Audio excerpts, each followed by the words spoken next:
Hello বন্ধুরা, শিখা spicy কুকিংয়ে আপনাদের সকল বন্ধুদের স্বাগত জানাই। বন্ধুরা, আজকে আমি নিয়ে চলে এসেছি খুবই টেস্টি আর ইজিভাবে একদম ফাঁকিবাজ রসমালাই রেসিপি। আর ফাঁকিবাজ রসমালাই এ কারণেই বললাম, আপনারা ভিডিওটি পুরোপুরি দেখলেই বুঝতে পারবেন যে কতটা ফাঁকিবাজ আর রসমালাইটি খুবই টেস্টি। তো দেখুন, এখানে আমি মিষ্টিগুলো নিয়েছি।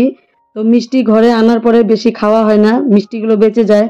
তো সেই মিষ্টিটা নষ্ট হওয়ার আগেই, মানে খারাপ হওয়ার আগেই, এই মিষ্টিগুলোকে এরকম করে রসটাকে চিপে চিপে নিয়ে মিষ্টিগুলোকে কিন্তু আপনারা কাজে লাগাতে পারেন।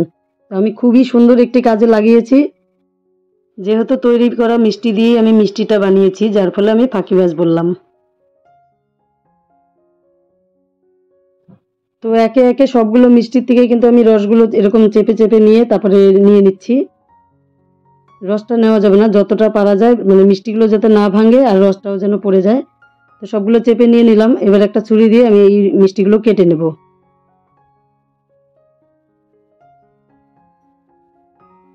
এরকম করে পিসগুলো দিয়ে নিলে ভালো হবে।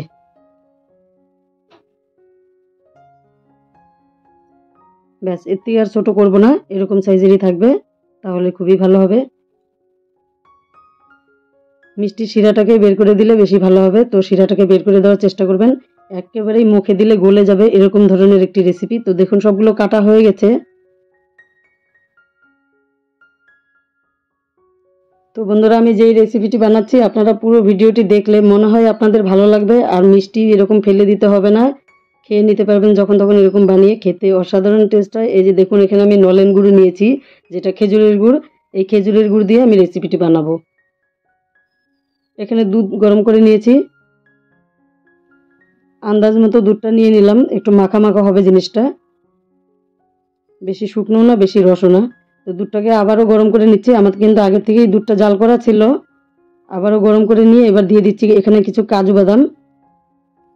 কাজু বাদামটাকে আমি শিলনোড়া দিয়ে থেতো করে নিয়েছি।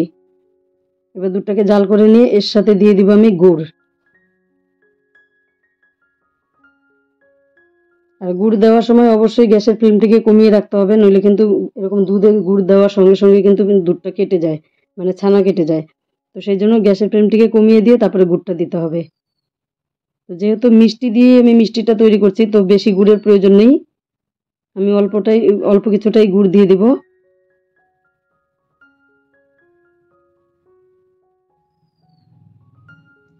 গুড় দেওয়ার পর ভালো করে মিশিয়ে নিচ্ছি।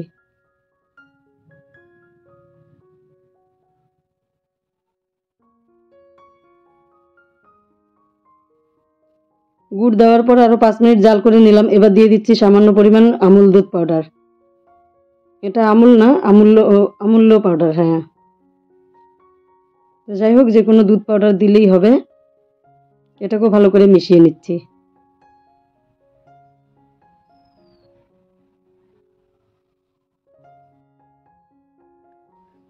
দুধটাকে ভালো করে নেড়ে চেড়ে জাল করে নিতে হবে আরো কিছুক্ষণ।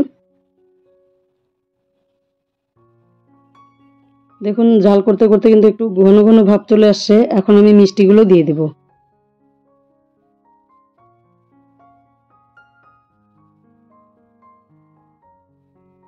কেটে রাখা মিষ্টিগুলো এখন ধীরে ধীরে ছেড়ে দিচ্ছি।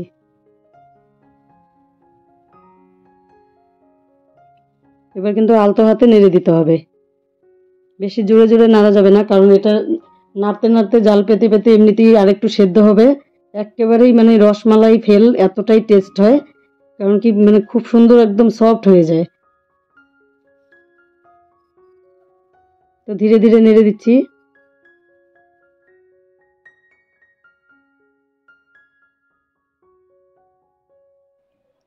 তো যতই ধীরে ধীরে নাড়াচাড়া করুন, এটা সেদ্ধ হওয়ার ফলে কিন্তু সফট হয়, তো যার ফলে হালকা ভেঙে যাবে, তার জন্য টেনশন নেই, থাকবে তো এখানেই।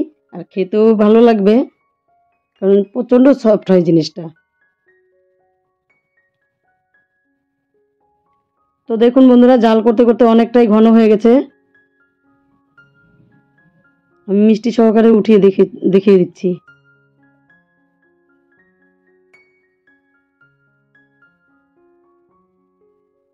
আমি আর একটু জাল করে নেব।